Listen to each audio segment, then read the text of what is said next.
ጤና ይስጥልኝ አድማጭ ተመልካቾቼ የአልማዝ ፍሬ ተስፋዬ ነኝ። እንግዲህ ዛሬ አጠር ያለች ትንታኔ ልሰጣችሁ ፈልጋለሁ። እንግዲህ ከዚህ ቀደም በዘሪቱ የህይወት ታሪክ ወይም ደግሞ በገጠማት ኩነት ላይ ተሞርክዛ በጻፈችው መጽሐፍ ስሟ ሲጥላላ ሲጠለሽና አንዳንድ ነገሮች ሲነገሩ ተመልክቻለሁ። እንዲሁም ደግሞ ከዛ በኋላም የተለያዩ ሰዎች ላይ አድሬስ ተደርጎ በጅጊ ማለት ይቻላል ወይም በደቦ የስም ማጠልሸት እንዲሁም ማንኳሰስ አይነት ነገር ሲደረጋል። ይሄ ነገር እስከ መቼ ጊዜ ነው?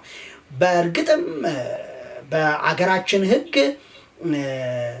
የጥላቻ ንግግር ወይም ደግሞ ሐሰተኛ መረጃን ማሰራጨት አስጠያቂ እንደሆነ አናውቅም ወይ? ምንም እንኳን አስፈጻሚው አካል ደካማ ቢሆንም በጉዳዩ ላይ ሰዎች መንግስትን የነኩ ሰዎች በርግጥ ይያዛሉ፣ ይታሰራሉ። ግለሰቦች ላይ ግን ጥቃት ያደረጉ ሰዎች ግለሰቦች የህግ አለማወቅ ወይም ደግሞ ጉዳዩን ቸለል ብሎ የማለፍ ጉዳይ ገጥሟቸው ግለሰቦቹን ስለማይጠይቋቸውና በህግ ቁጥጥር ስር ስለማይውሉ ሰዎች ሁሉ ትክክለኛ ነገር እንደሆነ አስበውት በቲክቶክ እንዲሁም በሌሎችም ማህበራዊ ድረገጾች ውስጥ ገብተው ስም የማጠልሸት ነገር እናያለን። እንግዲህ አሁን ደግሞ በረከት ገበሬዋ እንደምናየው በጣም ባሏን ይዛ መጣ የሰራች ነው ያለችው።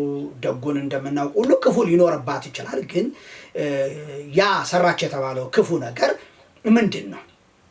ለሀገር ከዋለችው ከሰራችው ካላት እንቅስቃሴ ይከፋል። ከከፋስ ለህዝብ ነው አውጥተን ስሟን በማጠልሸት ፍረጃን አክለንበት ለህዝብ ነው የምናወጣው ከፍረጃ ጋር ወይንስ ስለሚመለከታቸው አካሎች ነው ጥቆማ የምናደርገው? ይሄ ጉዳይ የክልሉን ወይም የፌደራል ፍርድ ቤትን ይመለከታል ወይስ ግለሰቦችን ነው የሚመለከተው የሚለውን ነገር በአግባብ ማየትና ጉዳዩ በህግ እንዲዳኝ ፍትህም እንዲያገኝ ማድረግ ሲገባል ራሳችን ችሎት የተቀመጠ ዳኛን በመምሰል ወይም ጉዳዩን ወደ ችሎት ይዞ የገባውን አቃቢ ህግ በመምሰል ስንተነትነውና እንዲሁም ደግሞ ብይን ስንሰጥበት ይታያል። ይሄ እንግዲህ ይህንን ጉዳይ ልብ ልንለው የሚገባ ጉዳይ ነው። ማለት ቀርቦ ህግ ፊት ጠያቂ ከሳሽ የለም ማለት ወንጀል አይደለም ወይም አያስጠይቅም ማለት አይደለም፣ ክልከላ የለበትም ማለት አይደለም። እናም በዚች ሴት ላይ የተደረገውን ነገር ስናይ አግባብ አይደለም። የፊንቴክ ኢንቨስትመንት ላይ ያደረገው ሰውዬ ፎቶውን ተለጥፎ አንዳንድ ነገሮች እየተደረጉበት አይደለም ያለው። በስርዓት ንብረት ስላለው ሀብት ስላለው በህጋዊ መንገድ በህግ እየተጠየቀ እንደሆነ እያየን ያለን።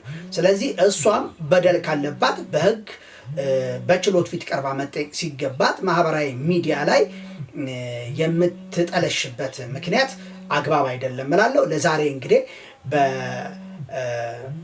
ማህበራዊ ሚዲያ አጠቃቀም ዙሪያ ላይ ያወራኋቸው ጉለት ያየኋቸው እነኝን ነው። በሚቀጥለው በሌላ ፕሮግራም እስከምንገናኝ ቸር ሰንብቱ። የአልማዝ ፍሬ ተስፋዬ ነኝ። አመሰግናለሁ።